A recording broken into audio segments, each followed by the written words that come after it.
Christmas പുലർച്ചെ പാമ്പനാട്ടിലെ വ്യാപാര സ്ഥാപനത്തിൽ വൻ മോഷണം.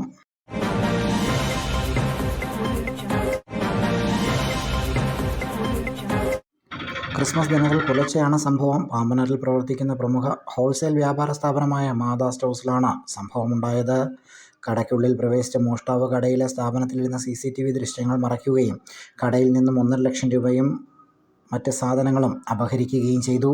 സംഭവത്തെക്കുറിച്ച് പോലീസ് പറയുന്നത് ഇങ്ങനെ: ഡിസംബർ മാസം 25-ാം തീയതി പുലർച്ചെയാണ് സംഭവമുണ്ടാകുന്നത്. CCTVയിൽ നിന്നും പുലർച്ചെ 4 മണിയോടെ മോഷ്ടാവ് സ്ഥാപനത്തിനകത്ത് പ്രവേശിച്ചതായും 5 മണിക്ക് ശേഷം കൃത്യം നടത്തി സ്ഥലം വിട്ടതായും കാണുന്നു. ക്രിസ്മസ് ദിവസം ഈ സ്ഥാപനം തുറന്നു പ്രവർത്തിക്കാൻ സാധ്യതയില്ല എന്ന് മനസ്സിലാക്കിയ ആളാവണം കൃത്യത്തിന് പിന്നിലെന്നാണ് നിഗമനം. സ്ഥാപനത്തിൻ്റെ പിൻവശത്തെ വാതിൽ കുത്തി തുറന്ന് അകത്ത് പ്രവേശിച്ച മോഷ്ടാവ് സ്ഥാപനത്തിനകത്തെ CCTV കണ്ടെത്തുകയും കൃത്യമായി മറയ്ക്കുകയും ചെയ്തിട്ടുണ്ട്. തുടർന്ന് സ്ഥാപനത്തിലെ പണം സൂക്ഷിച്ചിരുന്ന മേശയ്ക്കരികിലെത്തി കുത്തി തുറക്കാൻ ശ്രമിക്കുകയും ചെയ്തിട്ടുണ്ട്.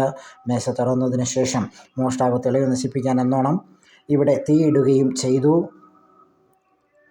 ഇയാളുടെ ഈ ചേഷ്ട സ്ഥാപനത്തിൽ വൻ അഗ്നിബാധയ്ക്ക് ഇരയാകേണ്ടതായിരുന്നു. തുടർന്ന് കൃത്യം നടത്തിയ മോഷ്ടാവ് പുലർച്ചെ 5 മണിക്ക് ശേഷമാണ് സ്ഥാപനത്തിന് പുറത്തേക്ക് പോയിട്ടുണ്ടാവുക എന്നാണ് പോലീസിൻ്റെ നിഗമനം. സ്ഥാപന ഉടമയുടെ പരാതിയുടെ അടിസ്ഥാനത്തിൽ Peermade police SHO Shri OV ചന്ദ്രൻ്റെ നേതൃത്വത്തിലുള്ള പോലീസ് സംഘം സ്ഥലത്തെത്തി പരിശോധന നടത്തുകയും അന്വേഷണം ആരംഭിക്കുകയും ചെയ്തിട്ടുണ്ട്. പ്രതിയിലേക്ക് വിരൽ ചൂണ്ടുന്ന വ്യക്തമായ CCTV ദൃശ്യങ്ങൾ പോലീസിന് ലഭ്യമായിട്ടുണ്ട്. പീരുമേട് ലൈവ് ന്യൂസ് ടീമിന് ലഭ്യമായ ഈ ദൃശ്യങ്ങൾ പോലീസ് ഉദ്യോഗസ്ഥരുടെ അന്വേഷണത്തെ ബാധിക്കാൻ സാധ്യതയുണ്ട് എന്ന് മനസ്സിലാക്കി ഞങ്ങൾ സംപ്രേഷണം ചെയ്യുന്നില്ല.